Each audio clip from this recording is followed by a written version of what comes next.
Well, what can I say? The build is coming along. It's taken a lot of thought and a lot of planning, but kind of doing it step by step. I'm showing a lot of the work, and by doing this voiceover and speeding things up, you can kind of see the amount of work that it takes to do a custom instrument. At this point, this is a one-off. Several times I refer to my other guitar just to make sure that my figuring is right. It always seems like a big deal to cut such big holes in the headstock, and I'm kind of scared to do it. I haven't gotten that far. Basically, the end of this build is where I am, kind of. There's probably about 3-4 hours worth of scraping I did too that I didn't film. I'm scraping out the back, and it's getting a very lovely shape. I'm also jointing the bottom of the top for the neck, and pretty soon I'll be fitting the neck to the top, and then jointing the neck for the fretboard, putting the fretboard on, reshaping the neck, and I might go as far as to fret it and do all the fret work while it's not on the body, and then when it's time, glue it in. So the fretboard, if I do it that way, the fretboard won't be glued to the top.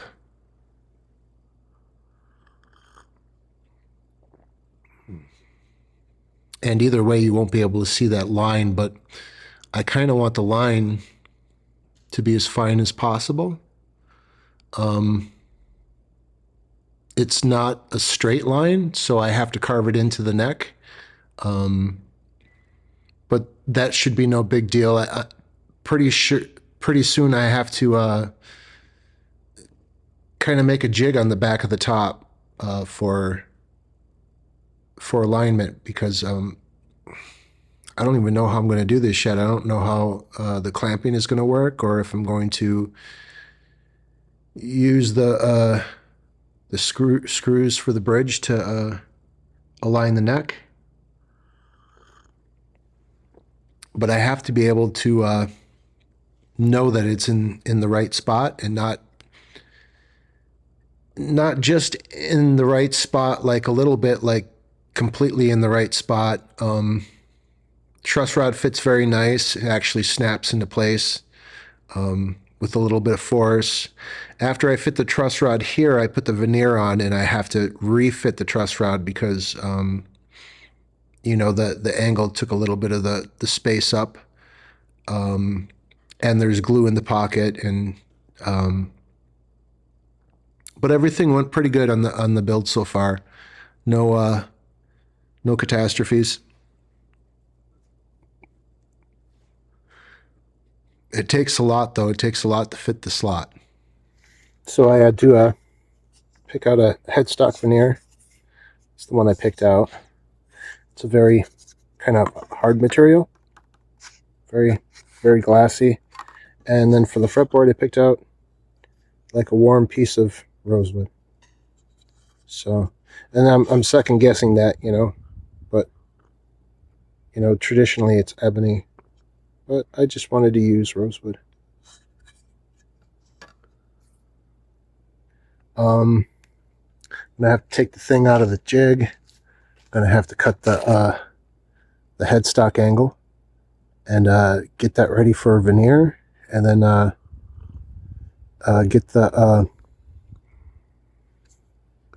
get the joint on the where the fretboard is going to go, and then yeah, we've got the start of a neck.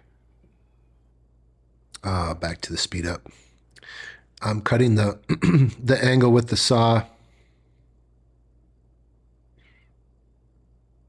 kind of roughly because the saw's messed up. You see later on in the video I get a new saw, but the rip cut on it's still fine. I've really never used it. Now planing the angle a little bit closer. This is something you have to do, and then sanding it till it's perfect. It's another thing I had to do. it takes a while to get this just fine and perfect, and then I do the headstock veneer, and then again, I think off camera I straightened the headstock up even a little bit more so it would be perfect. And now that I've sanded it flush, like the line is perfect.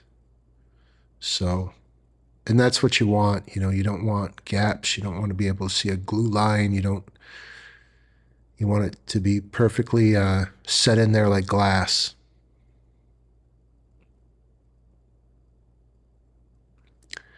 And the other ones I've had, I got the same veneer on the last guitar.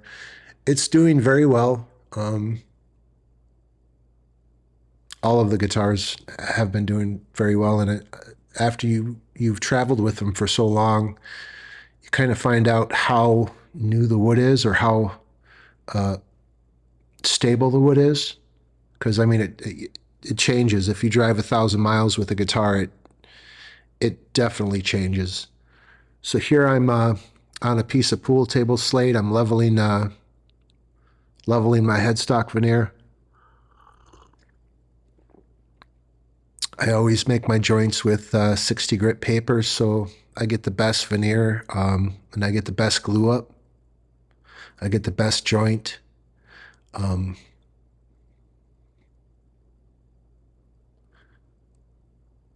But that's what that's what it has to be. The wood I'm using on the headstock, I believe, is Indian rosewood, but it's more like an ebony. It's like glass. It's hard as a rock. And the wood for the fretboard is Indian rosewood too, but it's very light, very, very light, and warm. So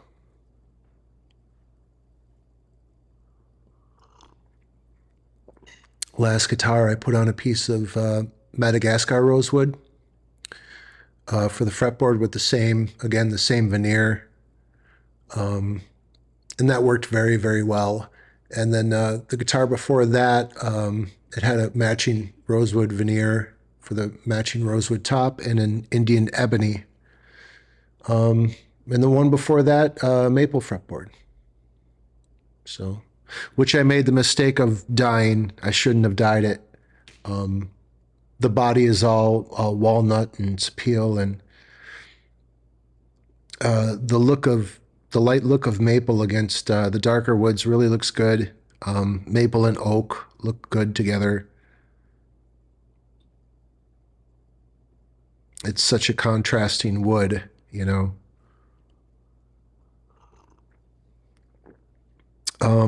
This fretboard is almost jointed. I got one little tiny little line on it. And yeah, so I did everything pretty fast. Like I know there's some things that just kind of take time. Like by the time you get the thing together, like it's one whole piece.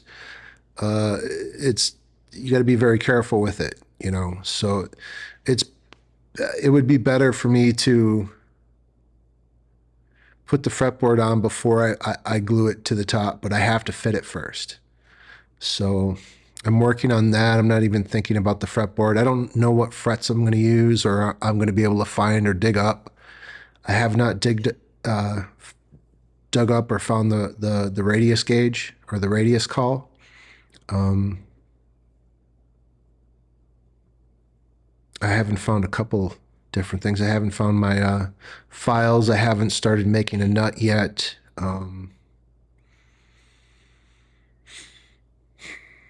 I got one piece of gold Evo left, and I don't know if I'll ever use that for an instrument. I got that one with the maple fretboard that's got gold Evo frets, and I'm thinking that little piece of gold Evo I got, I'm just going to use it in case I ever need to refret that thing, or, you know, they don't make it anymore. I think Stu Mac made some more, and I think I'm going to buy some. But you couldn't get it for a while, and I think Stu Mac's is a different color. It's like rose gold. I don't know for sure. That's just what I've been told, but it's good to be able to get things, different things. Like now that they've made Gold Evo, it would be really cool for them to keep making it, you know? I've never done a guitar with soft frets.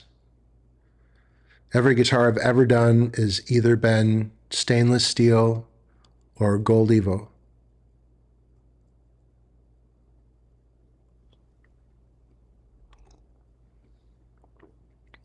And I do have, I have some pyramid wire that I might have to use. Like,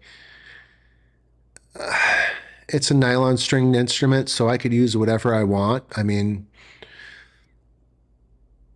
I had the thought of, well, I could put anything I want on it. Like I could put a set of nylon strings and then I could put a set of, bronze strings on after, which really kind of appealed to me. But I think what I'm going to have to do is just make one for bronze strings, which, there's so many choices and there's so many different ways of figuring something or doing something. The hardest thing to do is to make everything streamlined and cohesive. I mean, this has to go together the way it has to go together. I mean, it's not like I haven't carved the shape of the neck and then put the fretboard on before, or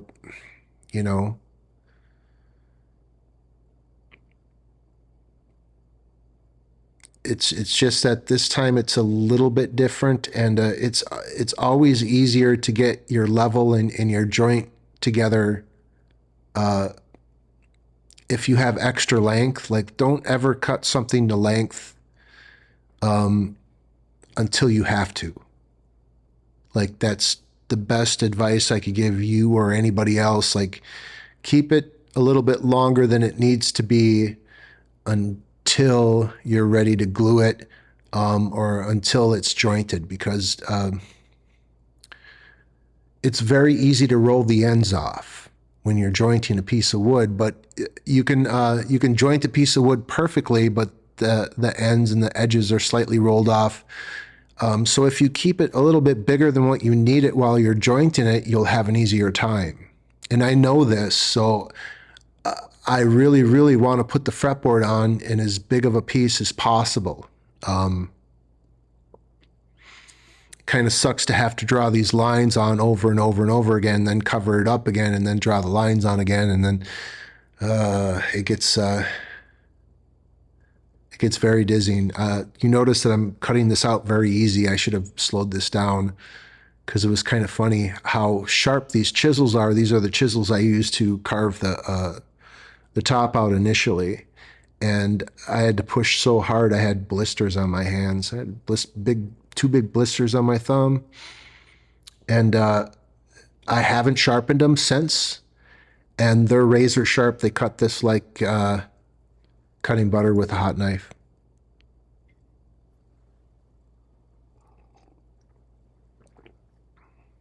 So yeah, the wood is like night and day.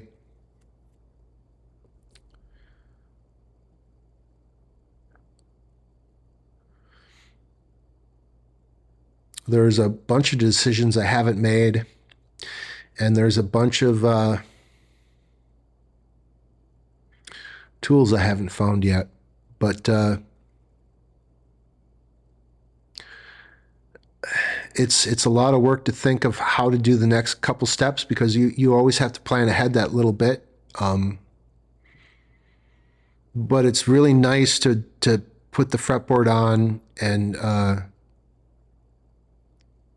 to cut the fret slots and to fret the thing and do all that work before you put it on the body. It always is. I mean, it's a much shorter, smaller piece of wood. You don't have to worry about dinging the body.